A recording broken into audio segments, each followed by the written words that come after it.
Assalamu alaikum. Lecture number 38 from the chapter number 1, Introduction to Biology. Yesterday in previous lecture we studied the levels of organization, first 6 levels of organization. Now we will start the next level, that is the population level. Now what is population? It is a group of organisms of same species that is located at the same place in the same time.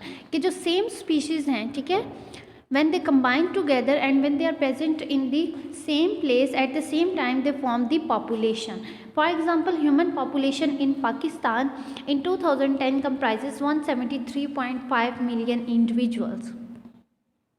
And you can see the example of population. You can see there are penguins that are of same species and they are present at same place at the same time. So this is population of penguins. Next is the community level. Now different populations combined together that are interacting with each other in the same environment forms the community. For example, forest have plants, microorganisms, fungi, animal species, etc. So all these are different populations that are present in the forest. So all different populations interacting with each other and then they form the community. Next is that some communities are complex and some are simple. Complex is the forest, pond, etc. because it has many populations, greater number of populations. While the simple community is a fallen log with various populations under it, because there is a very small number of populations under the fallen log. That is why this community is simple. Next is the biosphere level. Now the part of earth that is inhabited by organisms communities is known as biosphere. कि पूरी दुनिया का जो पूरी दुनिया है, world, ठीक है, अर्थ, उसके ऊपर कहीं ना कहीं पे ऑर्गेनिजम्स की कम्युनिटीज़ रहती हैं, उसको बेसिकली हम कहते हैं biosphere. And it constitutes all the ecosystem, means the area where living organisms interact with the non-living component of environment, and is also known as zone of life on earth. Biosphere level is known as zone of earth because it constitutes all the ecosystem. You can see the diagram. Firstly there is the individual, then individuals different same species form the population. When different populations interact, they form community, and community form ecosystem, then biome, and the last one is the biosphere level, that is zone of life.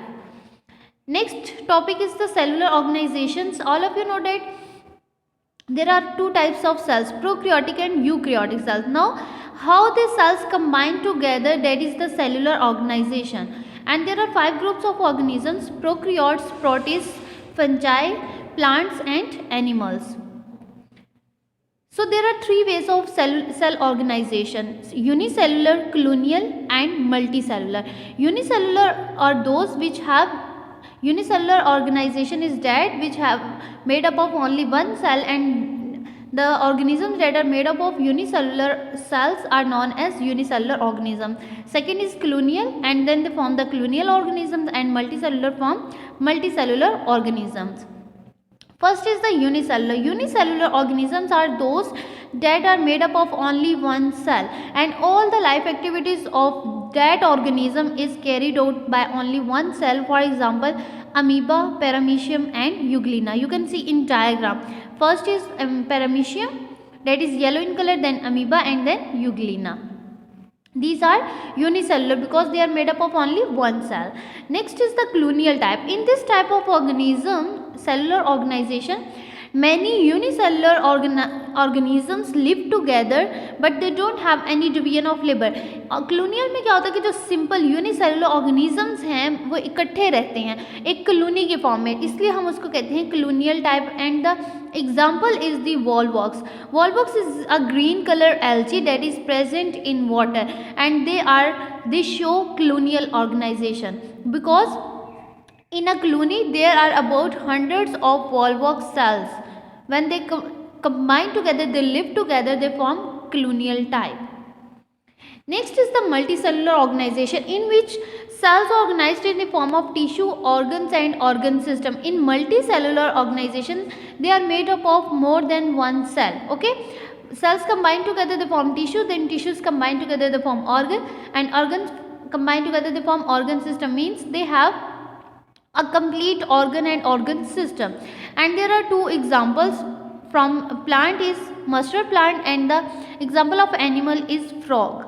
First is the mustard plant. Mustard plant scientific name is Brassica campestris, and it is sown in winter and produce seeds at the end of winter. Now its plant body consists of two parts, reproductive and non-reproductive, means vegetative organs. Vegetative organs are those that do not take part in reproduction, and those are roots, stem, branches and leaves, while the reproductive are those that take part in reproduction, and that part of reproductive part of the mustard plant is flowers. You can see the diagram. This is the mustard plant. Mustard plant को उर्दू में सरसों का पौधा कहा जाता है. And the seeds of the mustard plant are used for extracting the oil, and this plant is also used as a vegetable. Next is frog. Frog, the scientific name is Rana tigrina, that shows multicellular organization because it is made up of organ and organ system, and it comprises of specific tissues, epithelial, glandular and muscular and nervous. means frog एक क्या है, complete multicellular body है, क्योंकि ये बहुत ज़्यादा sales जो है वो मिलते हैं तो वो टिश्यूज़ बना रही हैं. व्हेन टिश्यूज़ कंबाइंड करते they form organ and organ system, and then a complete frog forms. So this is the cellular organization and the example of multicellular organization. So today's topic is diary is learn the topic levels of organization from 7 to 9 plus cellular organizations. Thank you.